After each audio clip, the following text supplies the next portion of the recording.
Hi everybody, told you I'd get another video done. Time is it? Yeah, just about. I wanted to talk a little bit about the power of the mind. You know, to all intents and purposes, I should be dead. A little bit of personal information.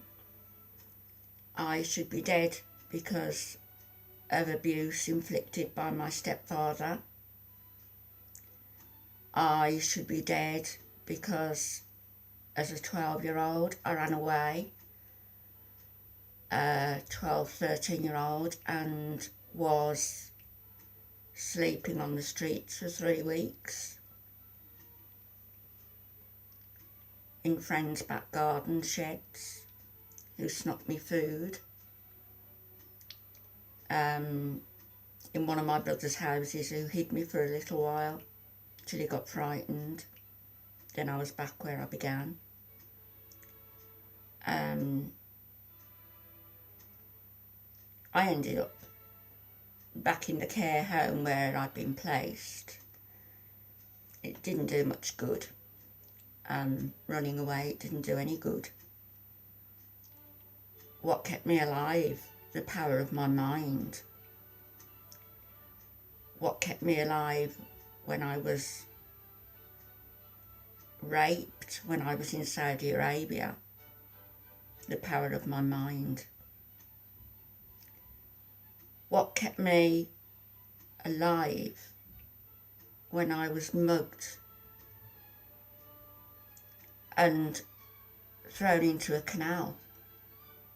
Broad daylight, walking along the canal for a stroll, the canal bank, and somebody grabbed my bag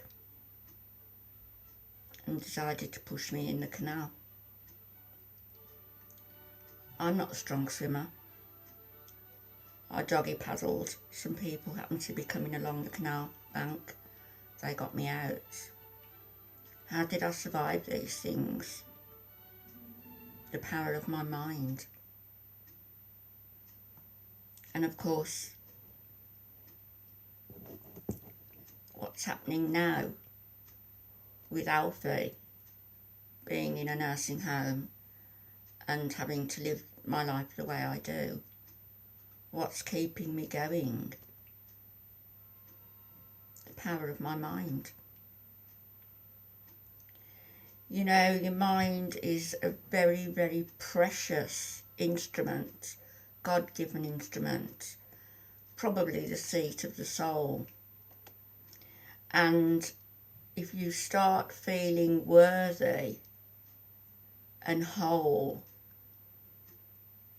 and good, all the abundance of life and the good in life and the openings that you want in life are eventually going to present themselves to you. We have two minds. We have our logical mind.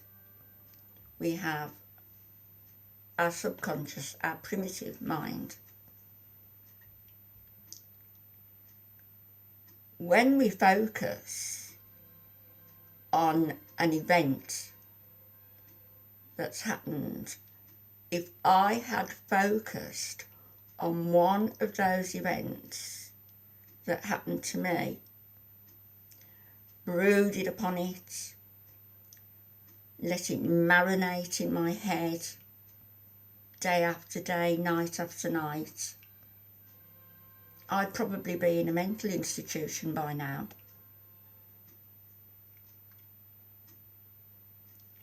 So you see, your mind can work for you. It can also work against you. Because if you concentrate on one of those things, if you program your mind, if you go to bed at night thinking about how awful this happened to me, all night long, all of that is going to go round and round and round like a goulash in your head. The following day, of course, it's not only going to be your mind that's affected, it's going to be your body.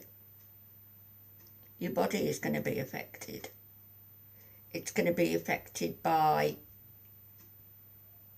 maybe skin rashes because of nervous exhilaration or excitement or depression, which I'll come on to. Your eating may be affected. Either you won't eat or you'll binge eat. You may turn to alcohol. You may become an alcoholic. You may turn to food. You may turn to gambling. Because you've programmed your mind,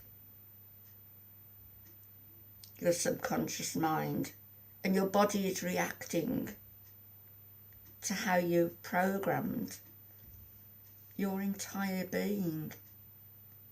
You're sabotaging yourself. You know, by continuing to dwell on events that happened maybe 30, 40 years ago, maybe even 5 or 10 years ago, then this is what's going to happen to you. Your body is going to be in a constant fight or flight mode, on the edge of your seat, sleeping on the edge of your bed. Do you ever find you doing that? I do sometimes. And it's because you're tutoring, or you've tutored your brain and subsequently your body to react in a way to something that happened long ago that is not happening now. It's not happening. You've gotten over it. You showed that strength in coming through it, getting over it, all the turmoil. I'm sure there was a period where you had peace and thinking, relief, thank God. And yes, thank God. Thank Him. Thank God that I've come through that. And I'm sure that there was a phase where there was relief and subsequently contentment, and then it started to set in, didn't it? The what ifs. But what if this had happened? What if that had happened?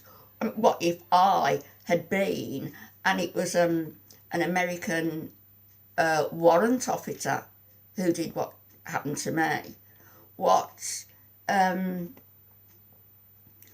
would have happened if that person had been HIV infected? What passed through my mind? I had to have a test, but I haven't ruminated on it. But what about people who do, who allow these things to, oh yes, I've gotten over it, I've gotten through it, but what if? What if nobody had been walking along that canal bank? What if nobody had pulled my stepfather off me when he was trying to beat me to death? What if? What if I'd allowed those things to affect me so badly that I couldn't function? And what if now I was in a mental institution, having had no life, having borne no children, having had no grandchildren, never having a husband who adored me and who I adore? What if all this life hadn't happened? And I could easily have gone down that route. But I made the choice not to. I made the choice to survive.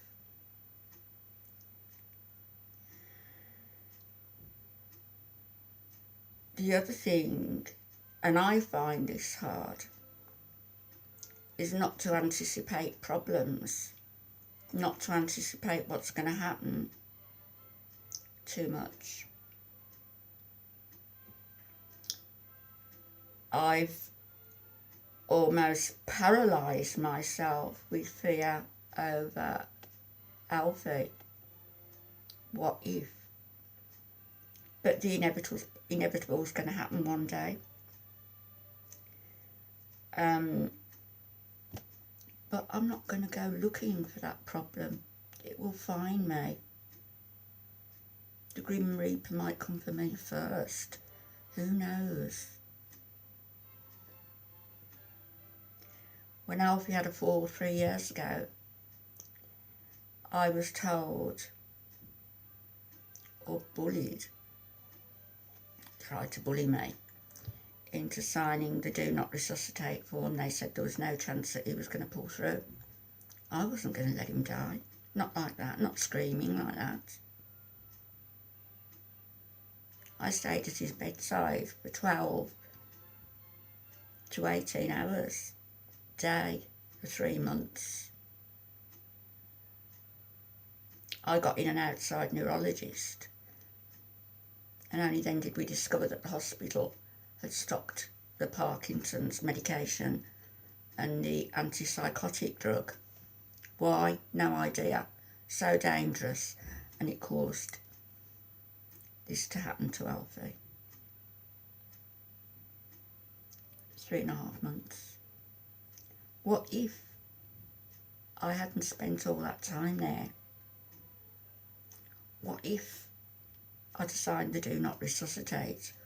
What if I'd have been neglectful and just popped in to visit every other day during those 3 months? He wouldn't have lasted 3 months.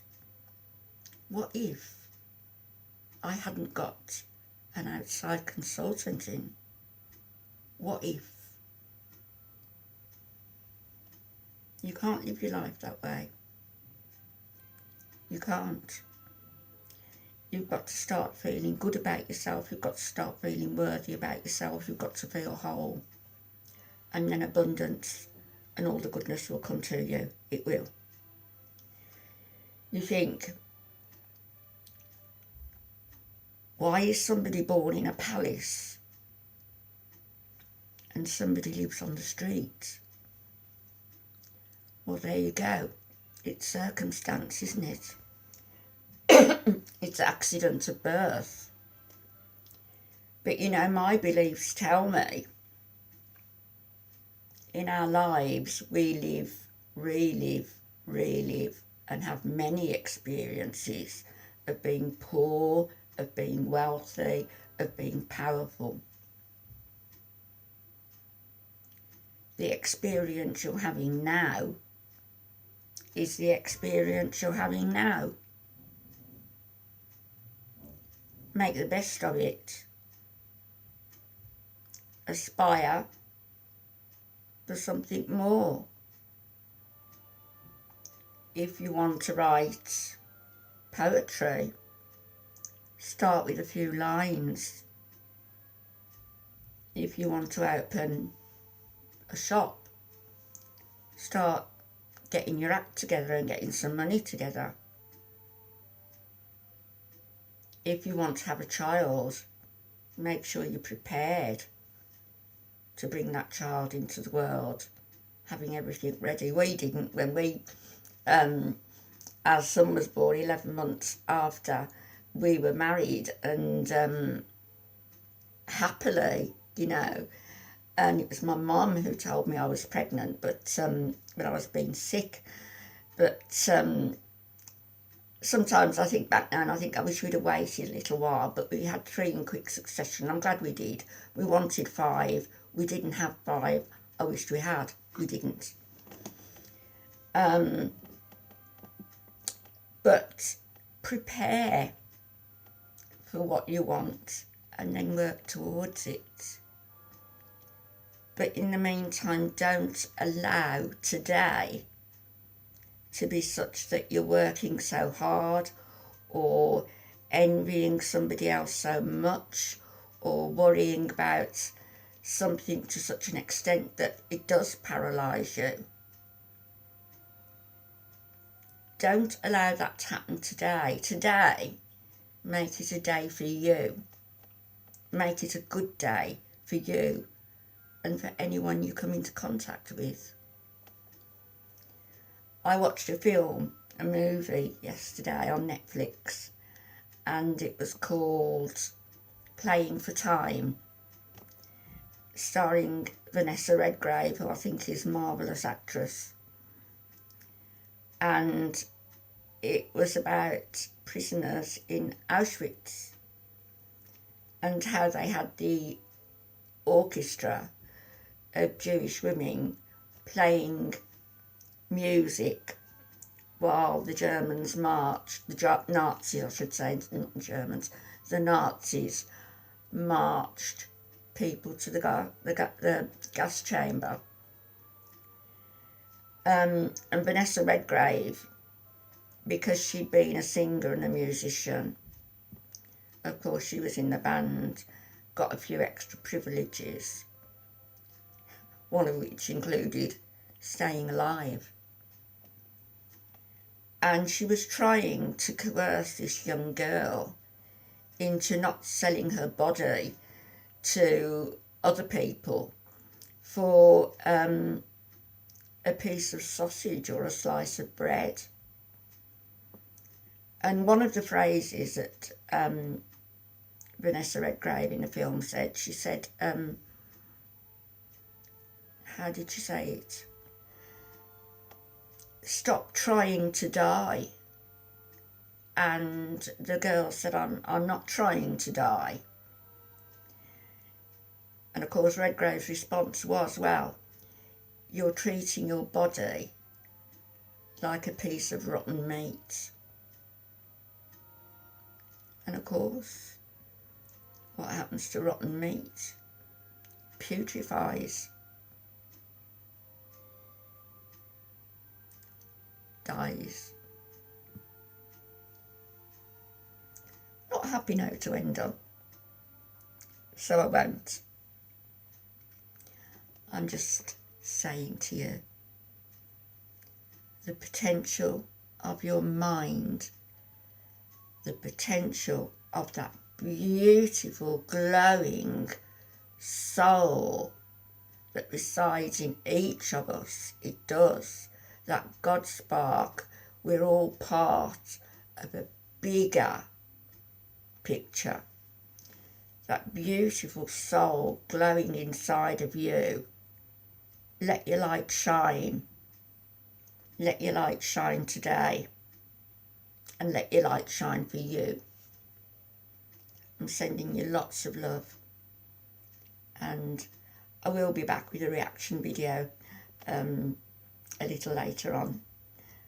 In the meantime, have a great Saturday, everyone. And from the bottom of my heart, I hope you start nurturing your mind, nurturing your inner child, nurturing your adult self. You know why? Because you're very much worthwhile. Very much. Speak to you later.